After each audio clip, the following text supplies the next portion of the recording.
માત્ર 10 મિનિટમાં બનતો વધેલી રોટલીનો આ નાસ્તો એક વખત જો તમે ખાશો કે કોઈને ખવડાવશો ને તો બધા તેના ફેન થઈ જશે અને હર વખત તમે સ્પેશિયલી રોટલી વધારે જ બનાવશો. એટલો ટેસ્ટી બને છે, હેલ્ધી પણ એટલો જ છે.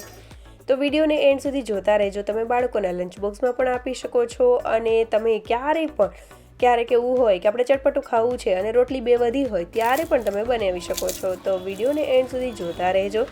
તમારું સ્વાગત છે મારી ચેનલ હિના રૈયાણીઝ કિચનમાં અને આપ સૌને મારા જય શ્રી કૃષ્ણ. તો ચાલો શરૂ કરીએ આજની આ રેસીપી. તો સૌથી પહેલાં આપણે રોટલીને લઈ લેશું. તો મેં અત્યારે 3 નંગ જેટલી વધેલી રોટલી હતી એ લીધેલી છે, મતલબ ઠંડી છે રોટલી.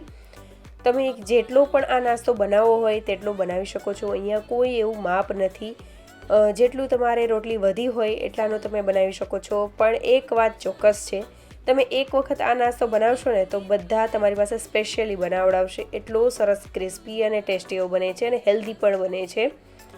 તો 3 નંગ જેટલી રોટલીને એક ઉપર એક રાખીને રીતે થપ્પો રાખીને મેં આ રીતની કટ કરી લીધેલી છે.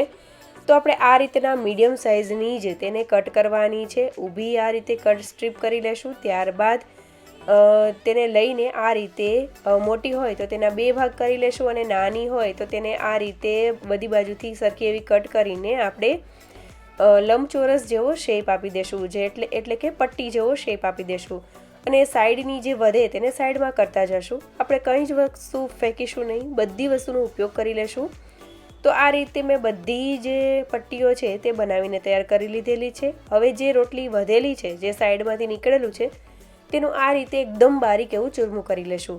હવે રોટલી જે ઠંડી હોય એટલે ઝડપથી ચૂરમું પણ થઈ જશે અને સરસ એનો ટેસ્ટ પણ આવશે અને ક્રિસ્પી પણ બનશે. તો તેને આપણે સાઈડમાં રાખી દઈશું બધી વસ્તુને. હવે એક મિક્સિંગ બાઉલ લઈ લેશું. તેમાં મેં આ રીતના 2 નંગ જેટલા બટાકા લીધેલા છે. તેને સરખી રીતે ધોઈ લીધેલા છે. ઉપર માટી કે એવું કંઈ હોય તો તે નીકળી જાય. અને મેં અત્યારે છાલ સાથે જ આ વસ્તુ બનાવેલી છે, મતલબ કે બટેકાને લીધેલા છે. તમારે છાલ કાઢીને લેવા હોય તો પણ કરી શકો છો. તો હવે આપણે આ રીતની મીડિયમ સાઇઝની ખમણી હોય એ લઈ લેશું. બહુ મોટી પણ નહીં, બહુ બારીક પણ નહીં, એ રીતની ખમણીનો ઉપયોગ કરવો. તમારી પાસે જો આ રીતની મીડિયમ ખમણી ન હોય તો આદુ ખમણવાની ખમણીથી પણ કરી શકો છો. તેનાથી થોડુંક નાનું એવું ખમણ થશે પણ વાંધો નહીં આવે. હવે મેં બંને બટાકાનું આ રીતનું ખમણ કરી લીધેલું છે. અહીંયા આપણે બટાકાને ધોવાની જરૂર નથી. હવે તેમાં બારીક કાપેલી ડુંગળી એડ કરી દઈશું, બારીક કાપેલા લીલા ધાણા ભાજી એડ કરીશું અને મેં અહીંયા મોળા અને તીખા બંને મરચાંનો ઉપયોગ કરેલો છે. તમારા ઘરમાં જેવો ટેસ્ટ ભાવતો હોય એ રીતનો તમે યુઝ કરી શકો છો. એ રીતે વધારે કે ઓછું તીખાશ કરી શકો છો. હવે આપણે જે રોટલીની સાઈડની નીકળ્યું હતું અને ચૂરમું બનાવેલું હતું તે એડ કરી દઈશું અને 1 ઇંચ જેટલું આદુ ખમણીને એડ કરી દઈશું. ત્યારબાદ ધાણા જીરા પાવડર એડ કરીશું, હળદર પાવડર, ત્યારબાદ લાલ મરચું પાવડર. એટલે આગળ પણ લીલા મરચાંની તીખાશ નાખેલી છે એટલે એ પ્રમાણે એડ કરવું. હવે થોડો એવો જ અજમો હાથની મદદથી આ રીતે ઘસીને એટલે કે મસળીને એડ કરીશું. તેનાથી બહુ સરસ એવી ફ્લેવર આવશે. અને 1 પેકેટ જેટલું મેગી મસાલો જે આવે છે તે મેં એડ કરેલો છે. શેકેલા જીરાનો પાવડર એડ કરીશું. ત્યારબાદ ચાટ મસાલા પાવડર. તો આ મસાલો એકદમ ચટપટો એવો બને એ રીતે કરવાનું છે. ત્યારબાદ કાળા મરીનો પાવડર એડ કરીશું અને ખટાશ માટે મેં અહીંયા આમચૂર પાવડરનો ઉપયોગ કરેલો છે. તમારે લીંબુ એડ કરવું હોય તો પણ કરી શકો છો.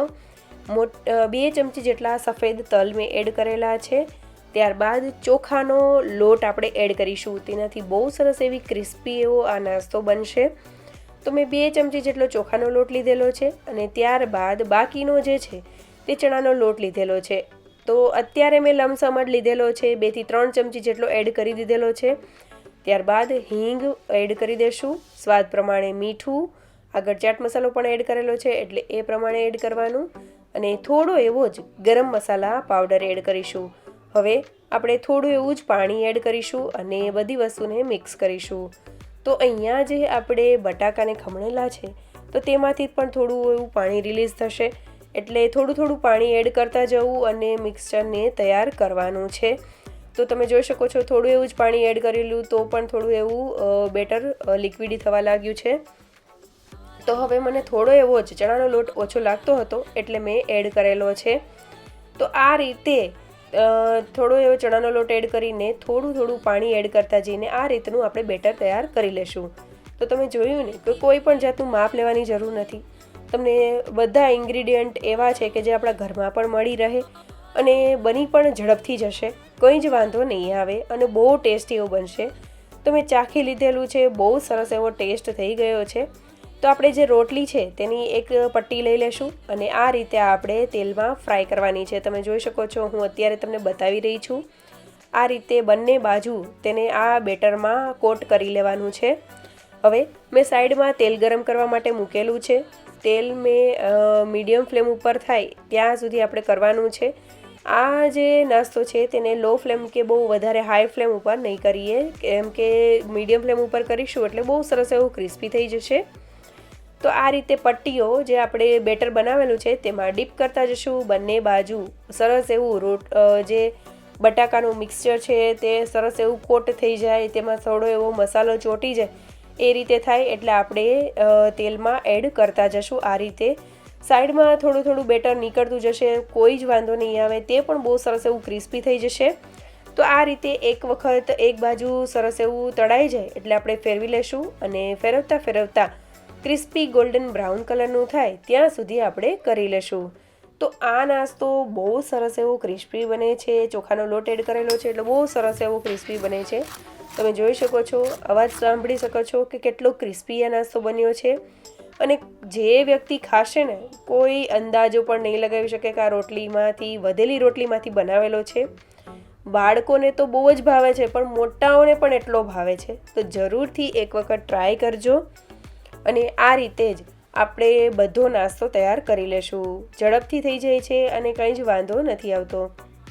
તો હવે આપણે જે આ નાસ્તો છે તેની સાથે એક ચટણી બનાવી લેશું. તો મેં અહીંયા ગ્રીન ચટણી જે આપણે રેગ્યુલર બનાવીએ શિંગદાણા મરચાંની, એ જ ખાટી મીઠી ચટણી લીધેલી છે. તેમાં દહીં એડ કરેલું છે, સ્વાદ પ્રમાણે મીઠું અને દહીંનું જે આપણે ખાંડ એડ કરેલી છે. તો આ બધી વસ્તુને આપણે સૌથી પહેલાં મિક્સ કરી લેશું. તમારે અહીંયા ધાણાભાજી એડ કરવા હોય તો પણ કરી શકો છો. તો બધી વસ્તુને સરસ એવી મિક્સ કરી લેશું. તો આપણી ચટણી પણ રેડી થઈ ગઈ છે. તો હવે આપણે બધી વસ્તુને સર્વ કરી લેશું. તો આ બંનેનો કોમ્બો બહુ ટેસ્ટી લાગે છે. તમે માત્ર દહીં સાથે ખાવું હોય તો પણ ખાઈ શકો, બાળકોને લંચ બોક્સમાં પણ આપી શકો, ટી ટાઈમ સ્નેક તરીકે પણ ખાઈ શકો. ક્રિસ્પી કરારો એવો આ નાસ્તો ખાવાની ખૂબ જ મજા આવશે અને આ ચટણી સાથે ખાવાની તો બહુ જ મજા આવે છે. તો જરૂરથી આ રેસીપી ટ્રાય કરજો. તમે સાંભળી શકો છો કે કેટલું ક્રિસ્પી બન્યું છે અને આમાં કોઈ સોડાનું કે કંઈ પણ વસ્તુનું માપ લેવાની જરૂર જ નથી. એમને આસાનીથી પણ બહુ સરસ એવો આ નાસ્તો તૈયાર થઈ છે. અને જ્યારે પણ ઘરમાં રોટલી બચી હોય તો ત્યારે જરૂરથી આ નાસ્તો બનાવજો. એક વખત બનાવશો ને તો તમે હર વખત રોટલીને બચાવશો, એટલો સરસ બને છે. તો જરૂરથી ટ્રાય કરજો અને મને કમેન્ટ કરવાનું ભૂલતા નહીં. બનાવ્યા પછી તમે મને જરૂરથી કમેન્ટ કરજો કે તમને મારી આજની આ રેસીપી કેવી લાગી. તમારી કમેન્ટથી મને મોટિવેશન મળશે. અને જો તમને મારા વિડીયો સારા લાગતા હોય તો લાઇક, શેર અને સબસ્ક્રાઈબ કરજો. બાજુમાં આપેલી ઘંટી જરૂરથી દબાવી દેજો, જેથી નવા વિડીયો જ્યારે આવે ત્યારે નોટિફિકેશન સૌથી પહેલાં તમને મળે. Thank you for watching.